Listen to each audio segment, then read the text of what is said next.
Hi everybody, this is Mark Rivera, and this is my first statue review in a very long time. Basically, in terms of my collecting, I slowed down a bit, and now pretty much the pieces that I buy have to really either capture my eye or be something that I know for a fact are going to be relatively rare, to the point that if I don't get it, the odds of me ever getting it again, getting the opportunity again without the secondary market, would be basically impossible. And this is one of those pieces. Basically, this is William Stout's Red Rider, which was something that was shown at SDCC 2019 and was released earlier this year by Sideshow Collectibles. Now, before we go into the statue itself, this character was featured in the film Wizards by Ralph Bakshi, which was released on DVD and Blu-ray a way back. This is this came with the press materials that I received for it back in the day when it first came out from Fox. Now, the Red Rider is basically a in some ways, you could say he's sort of like a mutated, futuristic version of the, just on sight alone, not on the actual character, but kind of reminiscent of the like a post-apocalyptic version of the Death Dealer. Although in the movie he has probably more in common with the Terminator and some other things. He's basically a robot that is programmed to kill, and he rides this two-legged creature, mutant type creature. Now, my interest for this came from the fact that when I was a boy, I was a big fan of the cartoons released by Rankin Bass, particularly The Hobbit, and I remember they used to actually broadcast these like sci-fi genre film awards on TV when I was a kid, and one of the films that was nominated, they showed a clip, was Wizards, which was, I just showed you that promotional information from, and Wizards was nominated, and they showed a clip, and it basically looked like an elf or some other type of magical being chased by the Red Rider. And immediately I thought, oh wow, it's Middle Earth being invaded by aliens, because I didn't know any better, and I hadn't read the book yet, and neither had my brother yet. Who, he actually read them before I did. So eventually we discovered that this had no connection to the Lord of the Rings. Actually, if you see the movie, it probably has far more connection, far more similarity, conceptually only, to the Sword of Shannara and those novels, since those are kind of a fantasy world that's post-apocalyptic. However, even then, it's not a solid comparison. I mean, it's not. If you see Wizards, it doesn't feel like the Sword of Shannara. That's what I'm basically trying to say. But Ralph Bakshi, as an animator of feature films and television, truly was for American movies that are animated, he was a pioneer. I mean, this man could have worked for Disney, and I think he may have, did some sort of intern work there at one point. He's from Brooklyn, so I got to give him props there. And Bakshi basically, did things his own way. He animated I think he was one of the animators or the lead animator on the Spider-Man cartoon series, which was like really, really limited animation that because of the low budget of it, from the 1960s. And then he went on to produce the first rated X cartoon, not so much because of it's not pornography, it's just that back in the day, like in the early 70s, a film could be considered rated X, but by content. Like, X was originally supposed to be the NC-17, then it got co-opted by pornography, and so it kind of soiled that rating. Then the MPAA came up with the NC-17 rating later on, in like the either late 1980s or early 1990s, but then movie theaters refused to show films with an NC-17 rating because there still was that stigma. So anyway, what I'm going to do now is, because I could talk forever about this, but I will close on the fact that if it wasn't for Bakshi as an American feature film animator, you know, what the Japanese were doing with anime, he was the only American filmmaker that I know as an animator that was making his own independent films that were just as gritty as some of the anime that was coming out of Japan in the 1970s, and continues to come from Japan and has pretty much changed the zeitgeist of much of the genre films and television as we know them. However, at the same time, I think it's important to remember that, you know, when you look at these films, just like if you look at early anime films from the late 60s and early 70s, don't expect, if you should go out and see this movie or whatever, don't expect it to look like Beauty and the Beast or something like that, because the rotoscope animation in some parts is very dated. Yet, I do think that it's a great work for what it is. I still like the film. And after that, he ended up doing the animated feature film version of The Lord of the Rings, which, if you watch the Peter Jackson Lord of the Rings, I think you can say that there's definitely some bit of homage, if you will, being paid to how Bakshi portrayed Middle Earth in a much more realistic fashion than the kind of cutesy animation you see in the Rankin Bass films. And I still like the Rankin Bass films, for the record. Anyway, after this, Bakshi would go on to direct the films American Pop, which I consider to be his best film. I think that's his masterpiece. He also directed, after that, he directed Hey Good Looking.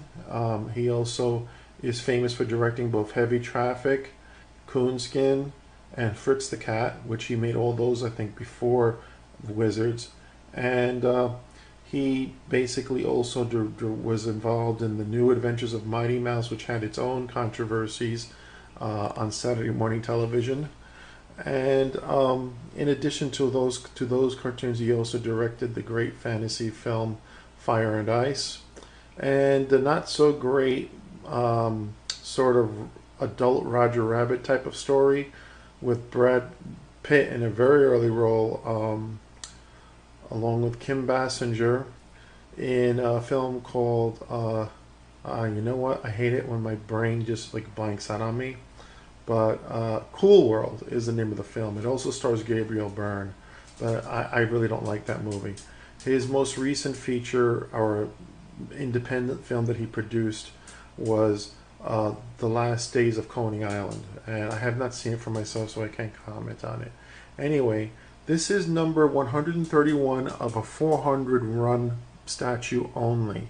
So this is not a large production model number at all. I'm just going to show you the box really quick, and then I'm going to come back with the statue already built for you guys.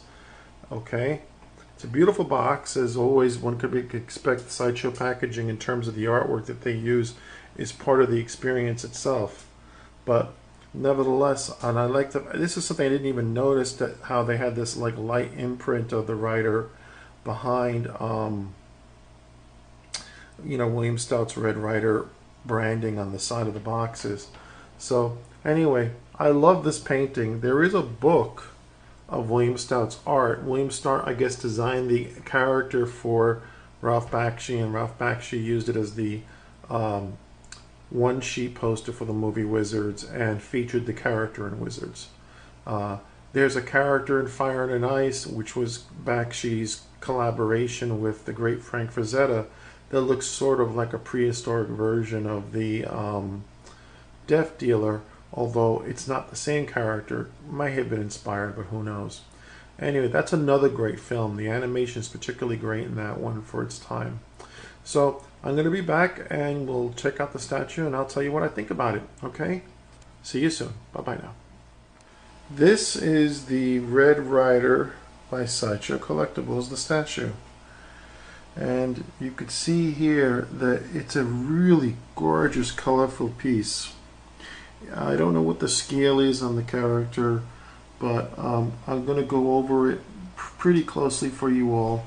It's very easy to assemble, and if you have any questions on how to assemble it, Sideshow Collectibles on their YouTube channel has an excellent video that I'll see if I should hopefully put a link in the description so you can look at that. That just gives you the instructions on how to build it. I'll go over it, but you know, if you want to see it built in real time, they have a very nice video. But looking at the character itself, I love the colors. I love the look of the creature. It looks really gorgeous. Compete with its bell-bottom robot pants. Okay, so first off, I'm going to tell you that the top of the antenna over here is meant to be curved like that, so don't try straightening it. That's part of the way it's supposed to look. And you have those little glowing eyes coming out here. Okay, the top of the head is a key that goes right into the body. Okay, and then there is a key that you could see here connects the one leg into the body here, and the body with the seat connects into a key on the top. Then there is a key on the back over here, you could see, that connects the arm holding the rifle to the rest of the body of the Red Rider. Then on the creature itself, there is a key that, and by the by, the keys are held, all have really nice strong magnets. The key holds a profile of the creature to the body of the creature, and there's a key that connects the foot of the creature to the base, which I'll go over in a moment too. The last part, which I thought was going to be difficult, and probably would have been difficult were it not for the fact that I looked at the Sideshow unboxing and building it video for you, is putting in these the reins. They're very easy to put in actually. There's a key on the bottom of the creature for each of these two reins, and one ring goes over the part of the seat and gets connected to something in the back there, and then another key goes from the bottom of the creature and gets connected to the top, giving you the three-dimensional reins of the creature being driven by Necron. I think its name is Necron 99, but then later it gets reprogrammed and it's called Peace. But the piece itself, no pun intended, is called the Red Rider for all intents and purposes, and that's the easiest thing to remember. So now when you look down, you see the bloody skull. I'm assuming it's a human skull. Nice detailed base on the statue. Okay, and then as you look at the back here behind the legs, you see what appears to be a rib cage. Now the rib cage is kind of delicate, so don't touch it. It's connected to the base. Nothing wrong with it. I mean, it's not going to snap, but then again, just to be on the safe side, don't touch it. And while one foot connects into the key, the other one just sits comfortably on top of the base, and it's nice and secure. At least mine is anyway. You can see the beautiful paint job and detail on the back of the legs. I'll go around there. You can see the back of the skull too. So Peace has, or the Red Rider has obviously had a victim, whether it was the creature itself that caused this damage, or the gun that he holds, or or both of them together, remains to be seen. But nevertheless, the Red Rider is an imposing figure despite its cartoonish appearance. And looking real close, you could see the red eyes looking directly, kind of evilly at you, and you could also see that it's chewing on some sort of flesh-like substance, so perhaps that came from the villain. I mean, or whatever it is that was killed here. And then you could see parts on the saddle here, right here, and again these like bell-bottom robot pants, because this is a movie that came out like around 1976, I believe. And you can look on back here, and you could see the kind of reminds me a little bit of Mad Max. The what's on the highway and the Mad Max that marks the zone where people aren't supposed to leave that small little community because that's where all the crazies are beyond in the outback there in the Mad Max universe. Okay, I like this sort of reptilian yet chicken-like, chicken reptilian, like, or maybe I guess you could say dinosaur-like, scaly back, and you can see that the bottom is, again, it's sort of like a bird, like, once again, not just the legs, but the belly itself looks kind of bird-like. Okay, and let's take a look at the gun, because the gun is kind of cool looking. It's got well, it's wood with a red tip, and you can see that the detail was put in to you know, give it that like two sort of a, I don't know what you would call it, but I'm not saying it's double barreled, but it appears to have some sort of space there that may or may not be for loading or unloading or different functions. I don't know, because I've not watched the cartoon in a long time, and while this was used for a cartoon and designed by Willam Stout, I can't say 100% if Willam Stout's intentions were what Ralph Bakshi used this character for in Wizards, which, like I said before, was a cartoon released in 1976. At any rate, that's basically the statue. Let me just give you a top view here. As you can see, it's very nice, and I'm very happy with it. It's only one of 400 pieces, so I mean, you may or may not want to get this, because I don't really see this coming around again anytime soon, and it's a really nice fine piece. So this is my off-the-cuff review of Sideshow Collectibles Willam Stout's Red Rider statue.